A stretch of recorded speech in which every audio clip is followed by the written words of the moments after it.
இயல் இசை நாடகம் மாதா பிதா குரு தெய்வம் இல்லையா, நாளைக்கு சொல்லியாச்சு. நீங்கள் இதை மதிக்க எந்த பள்ளியிலும் நாங்கள் இந்த மாதிரி பண்ணல. உண்மையிலேயே இவர் எங்கெல்லாம் பணிபுரிகிறாரோ, எங்கள் செங்காட்டுக்கு பக்கத்தில் கோயிலூரில் ஐயா பணிபுரிந்தார், நல்ல பழக்கம்.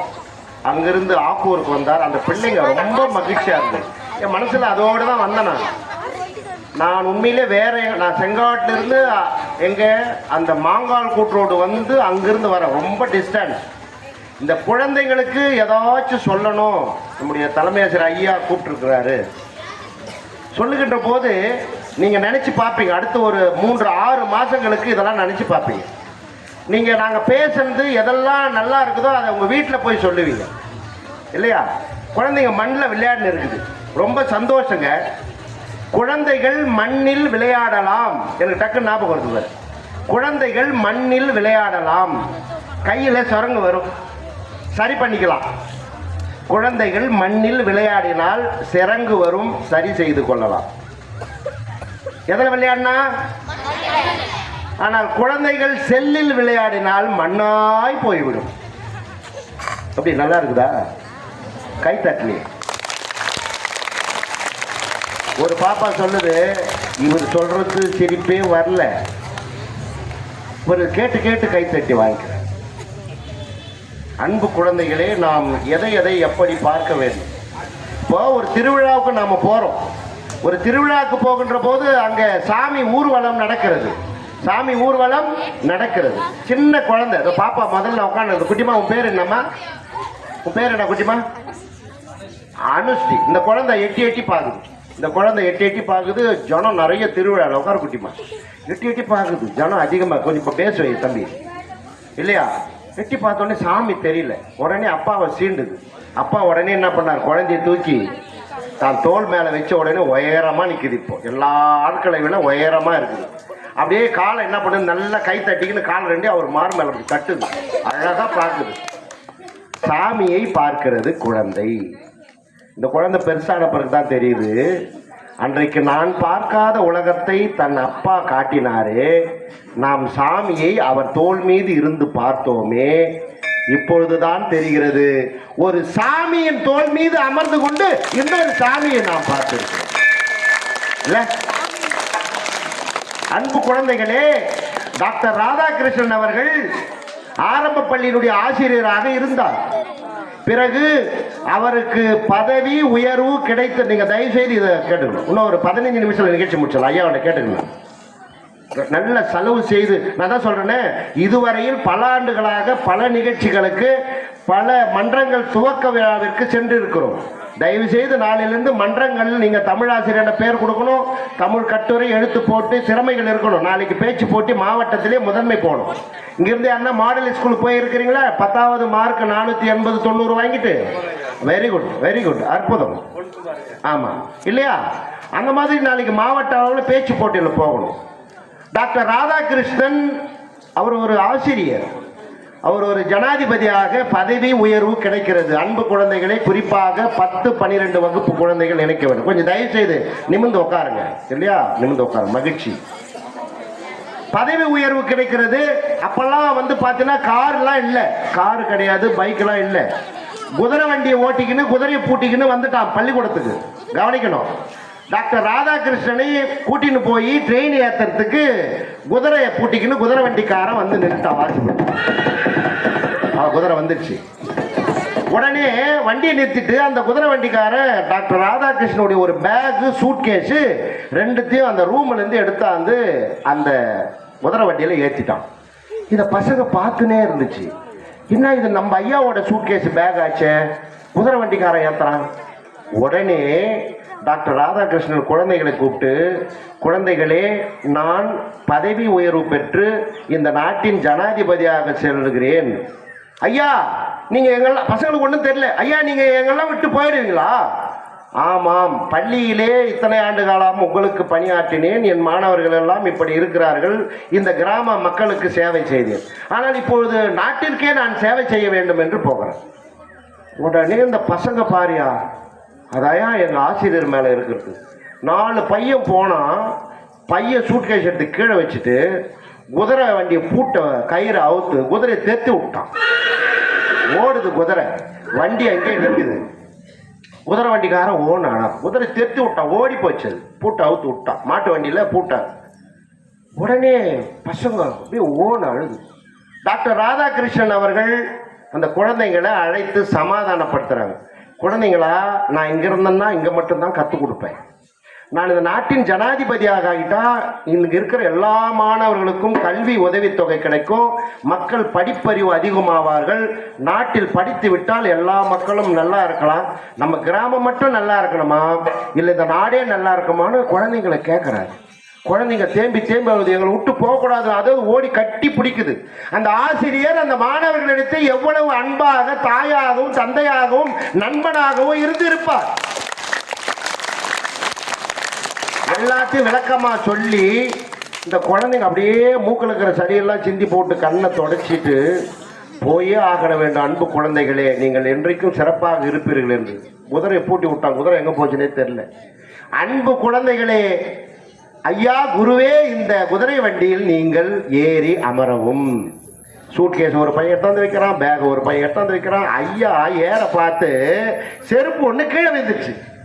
குடுகுடுன்னு ஓடி ஒரு பையன் எடுத்து அந்த செருப்பை தொடச்சிட்டு, ஐயா போட்டுக்கங்க, குதிரை வண்டியில் உட்கார வச்சு, அன்பு குழந்தைகளே, 10 மாணவர்கள் 4 கிலோமீட்டர் ரயில் நிலையத்திற்கு டாக்டர் ராதாகிருஷ்ணன் ஆசிரியரை குதிரை வண்டியில் அமர வைத்து தன் கையால் இழுத்து வேர்வையோடு அவரை ட்ரெயினிலே வழி அனுப்பி வைக்கிறார் என்று சொன்னால் அந்த மாணவர்களை நாம் நினைக்கிறோம். படிப்பியா எல்லாம் படிக்கிறாயா, படிப்பு ரொம்ப ரொம்ப முக்கியமானது. நான் சொன்னேன் இல்லையா, இயல் இசை நாடகம். இயல் என்பது நான் ஒரு பழத்துக்கு ஒப்பிடுறேன், இசையை ஒரு பழத்துக்கு ஒப்பிடுறேன், நாடகத்தை ஒரு பழத்துக்கு ஒப்பிடுறேன். இயல் இசை நாடகம் முக்கணிகள். அருமை, சின்ன குழந்தை சொல்லிட்டாங்க. பெரிய பசங்க வாயே திறக்கணும். சார் நான் ஒன்றா பேப்பரில் ஒன்றா எழுதி காமிக்கிறேன் சார். அவங்க சொல்கிறாங்க, இந்த பொங்கலுக்கு கோயம்புத்தூர்ல இருந்து சென்னையில இருந்து எங்கள் சொந்தக்காரெலாம் வந்தாங்க பசங்க. பொங்கலுக்கு பார்த்தோம்னா நாங்கள் எப்பவுமே பாரம்பரியம், கொஞ்சம் மண் எடுத்தாந்து தண்ணி ஊற வச்சு பிசைஞ்சு கொண்டு வச்சு அந்த வாசலில் அடுப்பு தோண்டி அந்த மண் வச்சுட்டு அந்த பானைகளை வைத்து அந்த மஞ்சளை அந்த கழுத்தோரை கட்டிட்டு நல்லா நம்ம கழனியில் விளைஞ்ச பச்சரிசி நம்ம கொடியில் ஓடின பூசணிகளை வச்சு இறைவனுக்கு படைக்கிறோம். இந்த முறத்தில் அந்த பூசணி இலையை வச்சு அதில் பொங்கல்லாம் எடுத்து வச்சு பொங்கல் சொல்கிறோம். நான் வேட்டி சட்டை கட்டினுக்கிறேன், என் மனைவி வந்து நல்லா ஒரு கிராமத்து புடவை கட்டுவேன். இந்த சொந்தக்கார பசங்க, எங்கள் அண்ணன் பொண்ணு, எங்கள் அக்கா பொண்ணுங்களாம் வந்து எல்லாம் சுடி மிடி கடி என்னென்னவோ போட்டுன்னுக்குறாங்க. ஒன்றும் இல்லைம்மா, நான் அந்த தீபார்த்தனை மணி ஆட்டிக்குன்னு பொங்கலுன்னு சொல்லுமா அப்படின்னு. என்ன சொன்னேன்? 10ல் வேகம். பொங்கல் சொல்லுமான்னு சொல்கிறேன். மாடர்ன் ட்ரெஸ் போட்டு தலையெல்லாம் அவுத்து விட்டுட்டு ஒரு பொண்ணு குடுக்குன்னு ஓடிச்சு, எங்கள் அக்கா பொண்ணு. நான் பொங்கல்னு சொன்னால் என் உதட்டில் இருக்கிற லிப்ஸ்டிக் அழிஞ்சிட்டு பேப்பரில் எழுதாந்து காமிக்கிறேன் அந்த பொண்ணு. அந்த மாதிரி நான் பேப்பரில் தான் சார் எழுதாந்து காமிப்பேன். நான் எங்கே விட்டேன்? நான் மகாபாலா வாழை. வெரி குட் பரியாயோ இசைஞானி. மகாபாலா வாழை. இந்த இயல் நான் 1 மணி நேரமாக பேசின்னு இருக்கிறேன் இல்லையா, இந்த ஆள் அதை சரியாக பேசணும், இது சூப்பராக பேசினாரு, உங்களால் யூகிக்க முடியும். அந்த இயல் என்பது பேசுதல். யார் எப்படி பேசினார்களோ அதில் இது தேர்வுக்குரியது, நன்றாக இருந்தது, தெரிவு செய்யக்கூடியது, மகிழ்ச்சியாக இருந்தது என்று உங்களால் அதை தேர்ந்தெடுக்க முடியும். ஒரு மாம்பழம் கடையில் போனோம்னா இது மல்கோவா, இது சேலத்து மாம்பழம், இது ஆந்திராவில் இருந்தது, ஒட்டு மாங்காய், குண்டு மாங்காய், மஞ்சள்னு உங்களால் தேர்ந்தெடுத்து இது புளிக்கும், இது கசக்கும், இது இனிக்கும்னு தேர்ந்தெடுக்கிறீர்கள். நான் இயலை மாம்பழத்துக்கு ஒப்பிடுகிறேன். இசை மிக கடினமானது. மைக்கு சரியில்லை, தொண்டை எங்களுக்கு போகுது, இப்போ இருந்தாலும் கத்தின்னு இருக்கிறேன். அந்த மாணவர்களுக்கு நான் கத்தன்னா என் தொண்டை நல்லா இருக்குன்ற நம்பிக்கை இருக்கு. இந்த இசையை நாங்கள் பாடுறோம், இசையை சீக்கிரமாக கற்றுக்க முடியாது. இவர் 10 வருஷமாக கற்றுக்கிறார். இவர் பேடு சும்மா தட்டிட முடியாது. அங்கே ஒருத்தன் சொல்கிறேன், சார் இப்போ அண்ணன் கூட கொடுத்துப்பார் சார், ஒரு 5 ரூபா கொடுத்தா எப்படி டெனுக்குன்னு அடிக்கிறேன் அப்படின்னு. நான் எந்த ஸ்கூலுக்கு போனேன்? அப்போ இசையை பலாப்பழத்திற்கு ஒப்பிடுகிறேன். இசையை பயிற்சி முறையாக எடுக்க வேண்டும். பிழைகள் இருக்கும், சரணம், பல்லவி, அணுபல்லவி, தொகையறா இதெல்லாம் இருக்கும். இதை கற்றுக்கிட்டு குரல் நன்றாக இருக்க வேண்டும். அந்த குரல் வந்து அந்த ஸ்கேல் ஒத்து போகணும் மிருதங்கத்தோடு, இல்லைன்னா நல்லா இருக்காது. அப்படி பயிற்சி செய்து பாடுகின்ற போது சிறப்பாக இருக்கும் பாடல். அதுபோல்தான் அந்த பலா பார்ப்பதற்கு, இது இவ்வளோ பெரிய பழம், அறக்கணும், மேலே முள்ளா இருக்கணும், கத்தி எடுக்கணும், கத்தியில் பிசு பிசுன்னு பிடிக்கும், எண்ணெய் தடவணும், இல்லை அறுத்து எடுத்து பிளந்து அந்த சுளை எடுக்கணும். அந்த சுளை பக்கத்தில் நிறைய தோல்லாம் இருக்கும், அதெல்லாம் எடுத்து நீக்கிட்டு அந்த கொட்டையெல்லாம் எடுத்துட்டு சாப்பிடும்போது கடைசியாக பாடுகின்ற பயிற்சியின் பாடல் எவ்வளவு கேட்பதற்கு இனிமையாக இருக்கிறதோ அது போன்று பல இடர்பாடுக்கு இடையில் சென்று அந்த பலாவை எடுத்து சாப்பிடுகின்ற போது சுவையாக இருக்கும். இசை பலாவோடு ஒப்பிடுகிறேன்.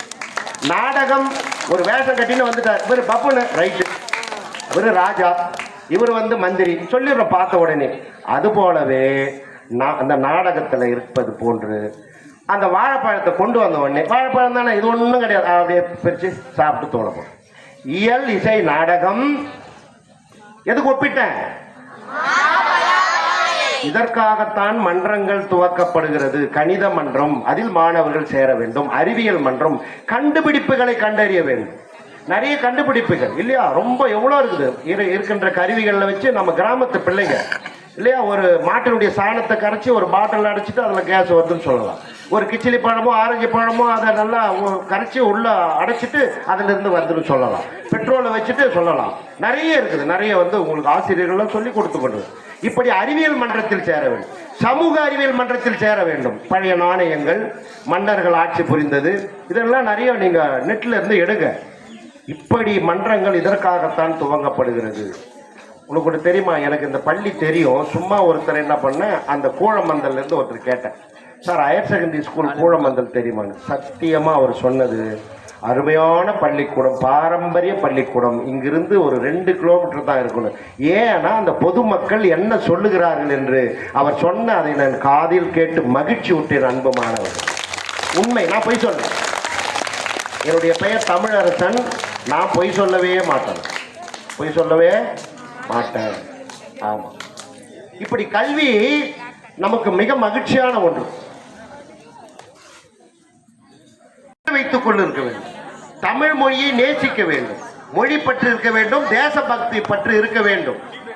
ஒரு முறை என்ன பண்ணாரு, காந்தி தமிழ்நாட்டுக்கு வந்தார். அன்பு குழந்தைகளை கேட்கணும், காந்தி தமிழ்நாட்டுக்கு ஒரு கூட்டத்தில் பேசுறார். சென்னையில பேசிட்டு போயிடுறார். அந்த கூட்டத்தில் பாரதி இருக்கிறார். பாரதி என்றால் முண்டாசு கவிஞன், அவனுடைய கவிதை எப்படி இருக்குன்னு தமிழ் ஆசிரியர் பெருமக்களுக்கு தெரியும்.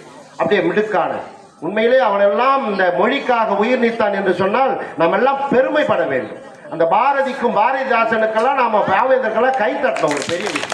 நம்ம இருக்குது இல்லையா, கம்பராமாயணத்தை பற்றி படிக்கிறோம் இல்லையா, இந்த கம்பராமாயணத்திலே நாம் எப்படியெல்லாம் இந்த கலாச்சாரம் பண்பாடு இருக்க வேண்டும், நண்பர்கள் எப்படி இருக்க வேண்டும்.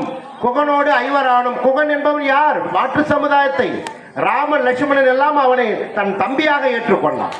அதனால்தான் அவன் வருகின்ற போது ராமனுக்கு மீனையும் தேனையும் கொண்டு வந்தான். கொஞ்சம் மைக் பாரு, மீனையும் தேனையும் கொண்டு வந்தான். நான் எப்படி திரும்ப அதை நினைச்சேன், ஆனா ராமன் மீனையும் தேனையும் சாப்பிடுவானா, இருக்கட்டும் ஒரு பக்கம். ஆனால் அவனுக்கு என்ன கிடைக்கிறதோ அதான் கொண்டு வந்தான். எப்படி கண்ணனுக்கு குசேலன் அந்த புல் அரிசியை கொண்டு போனான், அந்த கதையை சொன்னா இன்னும் நேரம் ஆயிடும். நிறைய செய்திகள், ஏன்னா மாணவர்களுக்கு நகைச்சுவை செய்திகளும் இந்த பஞ்சிங் டயலாக் கொடுத்தாதான் மாணவர்கள் கை தட்டுவாங்க. இப்படி இந்த கம்பராமாயணத்தை நாம் தெரிந்து கொள்ள வேண்டும். அதை படிக்கின்ற போது அந்த மீனையும் தேனையும் என்ன சொல்றனா, மீன் கடலினுடைய ஆழத்திலே இருக்கக்கூடியது. அப்போ அந்த ராமன் எந்த அளவுக்கு அவனுடைய மனசில் ஆழமாக இருக்கிறான் என்று என்னுடைய சிந்தனை. தமிழாசிரியருடைய சிந்தனை வேறு, அங்கு கம்பராமாயணம் எழுதப்பட்ட கம்பருடைய சிந்தனை வேறு. ஆனால் தேன் என்பது மலை உச்சியிலே மரத்தின் மேல் இருக்கிறது, மலை உச்சியிலே மரத்தின் மேல் இருக்கிறது. அப்போ ராமனை எப்படி அந்த குகன் உயர்வாக வைத்துக் கொண்டிருக்கிறான் என்பது என்னுடைய சிந்தனை இல்லையா. இதையெல்லாம் நம்மெல்லாம் படிக்கணுங்க. மார்கழி மாசத்துல எத்தனை குழந்தைகள் திருப்பாவை, திருவம்பாவை, திருப்பள்ளி எழுச்சி, 4000 திவ்யபிரபந்தம் படிக்கிறீர்கள். உங்களுக்கு தெரியுமா, இந்த மீட்டிங்ல நிறைய நாங்க பேசிட்டு இருக்கோம் 2 மணி நேரமா. எவ்வளவு உங்களுக்கு செய்திகள் சொல்லப்பட்டதுதான், ஆசிரியர்கள் சொல்லி இருப்பார்கள். பாரு குட்டிமா, இட்லி தோசை எல்லாம் ஒன்று தான், ஓட்டல் தான் வேற. சொல்லப்பட்டது இருந்தா கூட சொல்ற ஆடு வேற. மார்கழி திங்கள் மதியிலிருந்த நன்னாளால் ஆரம்பிச்சு அந்த பாசுரம் 30 இருக்குதுப்பா. 30 நாளைக்கு ஒன்னொன்னு படிக்கலாம். சின்ன வயசுல கோயிலுக்கு போய் விடிகாலத்தில் நல்லா எந்திரிச்சு நம்ம இறைவனை நினைச்சு படிக்கணும். முதல் பாசுரத்தில் ஆரம்பிச்சு கடைசியில போனீங்கன்னா வங்க கடல் கலைந்த மாதவனை கேசவனை தங்கள் திருமுகத்து சேழியர் சென்றிருஞ்சி அங்க பறை கொண்டு ஆற்றை அடிப்பதுவை பைங்கமலர் தந்திரையில் பட்டர் பெறான கோதை சொன்ன சங்க தமிழ் மாலை 30 தப்பாமே இங்கு பரிசுரைப்பார் ஈரிரண்டு மால் வரைந்தோன் செங்கன் திருமுகத்து சேழியர சென்றிருஞ்சி இல்லையா? அதை போய் முடிக்கணும். மூணாவது பாசுரம் எடுக்கணும் இல்லையா? ஒவ்வொன்றும் வாழ்த்தணும் மக்களுக்கு. இப்படி எதுக்கு நான் வேகமா போயிட்டே இருக்கிறேன்? அந்த நிலையிலே நாம் காந்தி தமிழகத்திலே பேசினார், பேசிட்டு போயிட்டார். பாரதி என்ன பண்ணார்? காந்திக்கு ஒரு கடிதம் எழுதினார். காந்தி அவர்களே, தமிழகத்தில் வந்தீர்கள், ஒரு கூட்டத்தில் பேசினீர்கள், ஆனால் நீங்கள் உன்னுடைய மொழி மாகாண மொழியை பயன்படுத்தி இருக்கலாம், இந்தியை பயன்படுத்தி இருந்தால் கூட பரவாயில்லை. யார் நம்மை அடிமைப்படுத்தினானோ, யார் நம் மக்களை எல்லாம் அடித்து விரட்டினானோ, சாகடித்தானோ, சுட்டு கொண்டானோ ஆங்கிலேயன், அவன் மொழியாகிய ஆங்கிலத்திலே நீங்கள் பேசிவிட்டு சென்று இருப்பது எனக்கு வருத்தத்தை அளிக்கிறது என்று பாரதி காந்திக்கு கடிதம் எழுதுகிறார். காந்தி அந்த கடிதத்தை பிரித்து பார்க்கிறார். பிரித்து பார்த்துட்டு திருப்பின ஒரு ரிப்ளை லெட்டர், பதில் கடிதம் எழுதுகிறார். காந்தி பாரதிக்கு எழுதுகிறார். பாரதி அவர்களே, நான் கூட்டத்தில் ஆங்கிலத்தில் பேசியது தவறுதான். நான் இப்படி பேசினேன், பேசியிருக்க கூடாது என்று நீங்கள் ஏன் ஆங்கிலத்தில் எழுதி அனுப்பினீர்கள் அப்படின்னு காந்தி எழுதுறார். பாரதி அப்படியேதான் எழுதி அனுப்பியிருக்காரு. ஒருத்தனை எப்படி திட்டுறோமோ அப்படி திட்டணும். டே அப்படின்னா டே போடாங்க, அடாங்க அப்படின்னு அடாங்க, வாங்க வாங்க, நல்லா இருக்கிறீங்களா, நல்லா இருக்கு. அந்த இங்கு இங்கு இல்லை, இந்த ஆங்கிலத்துக்கு தான் ஆங்கில டீச்சர் கோச்சக்கூடாது. இந்த வெந்ததுக்கும் வேவாத்துக்கும் வித்தியாசம் தெரியாது இங்கிலீஷு. கல்யாணத்தில் போனால் கொஞ்சம் ஒயிட் ரைஸ் எடுத்தாங்கன்னா சோறு கொண்டாந்து போடுறான். கடையில் போனால் 1 kg ரைஸ் எவ்வளோன்னா அரிசி கொடுக்குறான். அரிசி ரைஸு, சோறு ரைஸு. அரிசி வேவலை, சோறு வெந்துக்குது. வெந்ததுக்கும் வேவாத்துக்கும் வித்தியாசம் தெரியல ரைஸ் இல்லையா? ஹிந்தியில் என்ன சொல்ல தெரியுமா? ஆப் அப்படின்னா நீங்கள், தூ அப்படின்னாக்கா நீன்னு அர்த்தம். ஆனால் தமிழில் பாரு, நீங்கள் வாங்க, நீ அப்படின்னு சொல்ல தெரியல. அதுதான் தமிழ் கற்றுக் கொடுக்கும். இப்போ காந்தி என்ன பண்ணார்? லெட்டர் எழுத, நீ ஏன் தமிழ் எழுதலை? அந்த லெட்டரை பிரித்து பார்த்துட்டு, இப்போ காந்தி எழுதினார் இல்லையா, அந்த லெட்டரை பிரித்து பார்த்துட்டு பாரதி மீண்டும் ஒரு கடிதம் எழுதுகிறார். காந்தி அவர்களே, நீங்கள் பேசியது தவறு, அதனால் தான் இதன் மொழியிலே நானும் பயன்படுத்தினேன். ஒன்று தெரியுமா உங்களுக்கு? ஒருவரை திட்டி எழுதுறார் பாரதி. காந்தி திட்டி எழுதுறார். அதுக்கு மீண்டும் பதில் எழுதுறார். ஒருவரை திட்டுவதாக இருந்தாலும், ஒருவர் மனம் புண்படும்படி பேசினாலும் நான் என் தமிழை நான் பயன்படுத்த மாட்டேன் என்று பாரதி திட்டி எழுதுறார். காந்தி போடாது. அதனால் தமிழை நாம் நேசிக்க வேண்டும். தமிழ் மொழி நமக்கு சுவாசமுடையது. இப்பொழுது உங்கள் முன்னே ஒரு பாடல். இந்த பாடல் முடிந்ததும் 5 நிமிடங்களில் நம்முடைய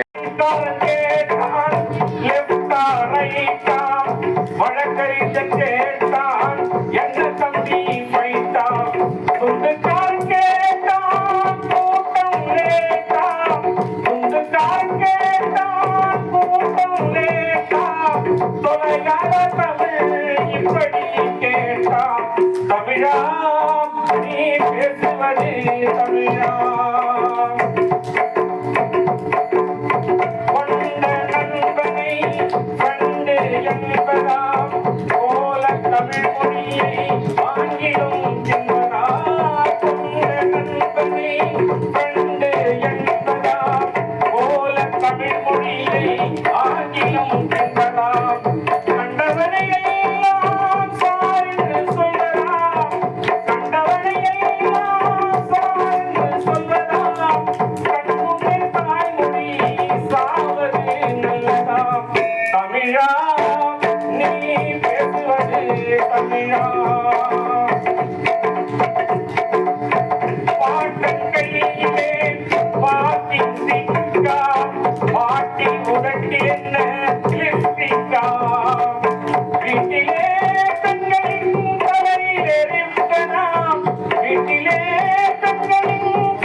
இதுதான் செவிமடுத்து கேட்ட அத்துணை மாணவ செல்வங்களுக்கும் இருபால் ஆசிரியர் பெண்களுக்கும் நன்றி கூறி வாழும்போது அனைவருக்கும் வார்த்தைகளால் நன்றி சொல்வோம், வார்த்தையின்றி போகும்போது மௌனத்தால் நன்றி சொல்வோம் என்பான் கவிஞன்.